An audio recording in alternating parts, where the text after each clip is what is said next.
कीजिए राजकुमारी, आपको इस प्रकार मैं सभा से ले आया। मुझ पे विश्वास कीजिए, इसके पीछे कारण ये था नहीं, तुम क्षमा मत मांगो। अपितु मैं तुम्हें धन्यवाद कहना चाहती हूँ। श्रीनिवास, आज तुमने जो किया है वो करने का साहस किसी और में कदापि नहीं होता।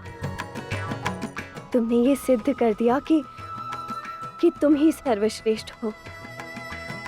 मैं नहीं जानती कि तुमने वो शक्तिशाली धनुष कहाँ से और कैसे प्राप्त किया। ना ही ये जानती हूँ कि तुमने धनुर्विद्या कब और कैसे सीखी।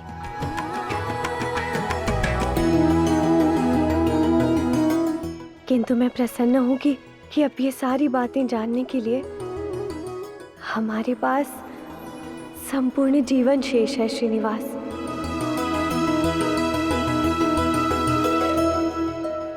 हम आपका सम्मान करते थे राजन, परंतु अब आपका सारा सम्मान मिट्टी में मिल चुका है। अब मैं यहाँ अपमानित होने के लिए और नहीं रुक सकता। वेंकटगिरी को इस अपमान का भुगतान करना पड़ेगा। चलो मित्रों। देखिए, ऐसा मत कीजिए। अपमान मेरा हुआ है, मुझे और लज्जित मत कीजिए। रुक जाइए आप सब लोग।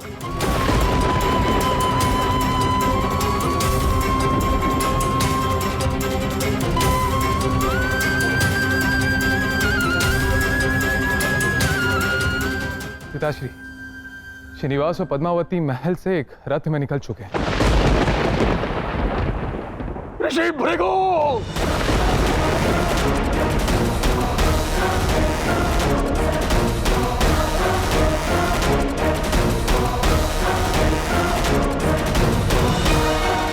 धनुर्विद्या इस स्वयंवर की कसौटी होगी, तो मुझे पूर्ण विश्वास है कि राजकुमारी पद्मावती के लिए हमें उपयुक्त वर मिल ही जाएगा। आज तक आपकी कही प्रत्येक बात मानता रहा मैं, किंतु आज ऐसा लग रहा है जैसे मेरा आप पर विश्वास करना विश्वास नहीं, अंधविश्वास था। और उसी अंधविश्वास का परिणाम मैं आज भुगत रहा हूं। मैंने आप पर विश्वास किया जब आपने कहा था कि मेरी पुत्री पद्मावती भी आपकी पुत्री के समान है, किंतु नहीं, ऐसा नहीं था। यदि ऐसा होता ऋषि भृगु, तो आज इस तरह से मेरी पुत्री के स्वयंवर का परिहास न बनने देते आप। मेरे नेत्रों में जितने दोषी श्रीनिवास और पद्मा हैं, उतने ही दोषी आप भी हैं ऋषिवर। और इसके लिए मैं आपको कभी क्षमा नहीं करूंगा।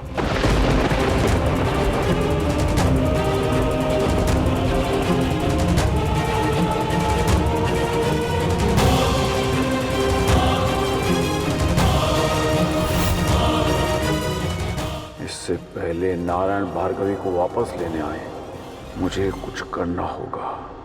राजन, जो अनहोनी घटित होनी थी वो हो चुकी, उसे कोई भी परिवर्तित नहीं कर सकता। किंतु जो अनहोनी भविष्य में घटित हो सकती है, मुझे उसे रोकना ही होगा, और मैं उसे अवश्य रोकूंगा।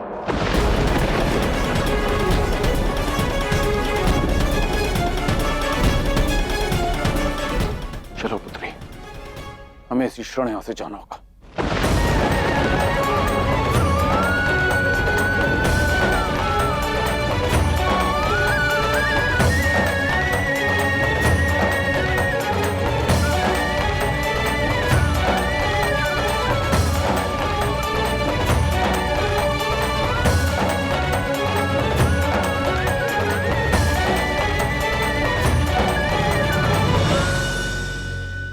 तुमने क्या कर दिया श्रीनिवास?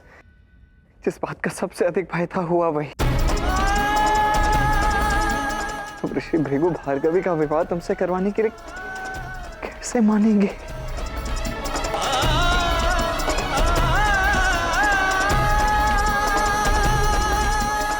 कहीं इस घटना का दुष्परिणाम मुझे ना भुगतना पड़ जाए।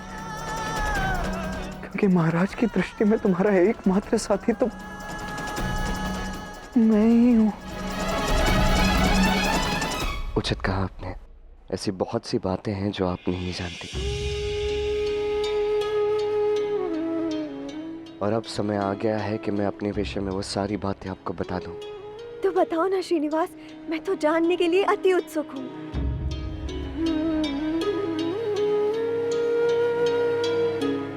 तो प्रारंभ करते हैं सत्य से।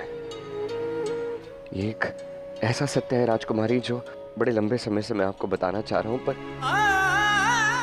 पर कभी बता ही नहीं पाया मैं। वो सत्य ये है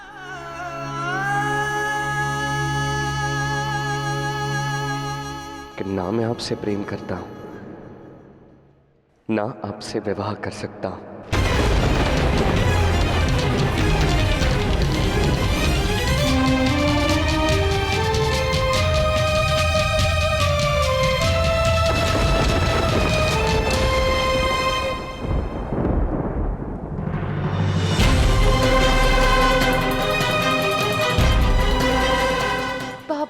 पापा बताइए तो हुआ क्या है? पापा मैं मानती हूँ श्रीनिवास ने जो किया वो अनुचित।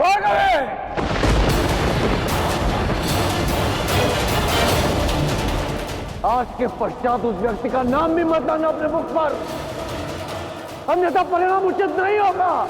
मरण रहे। चलो।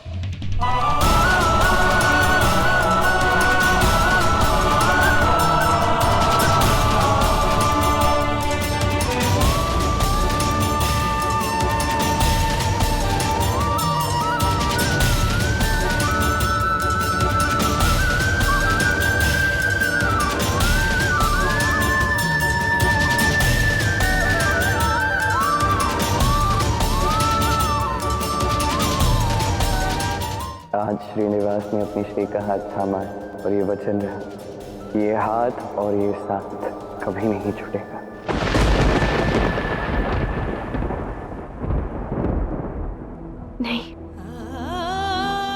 नहीं श्रीनिवास, ये तुम क्या कह रहे हो? ऐसा नहीं हो सकता। मैं ये बात मान ही नहीं सकती। तुम कह दो कि यह असत्य है। यही सत्य है राजकुमारी।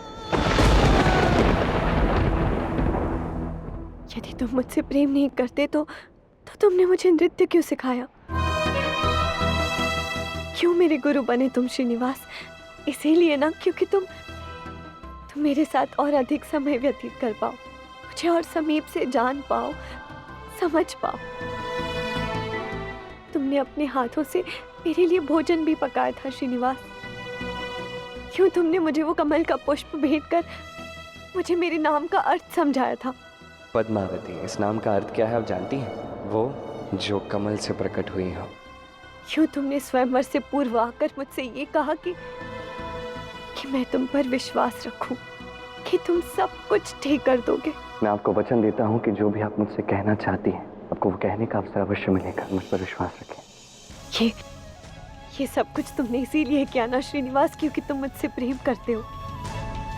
और तुम तो सदैव से ये भी जानते थे ना कि मैं तुमसे असीम प्रेम करती हूँ।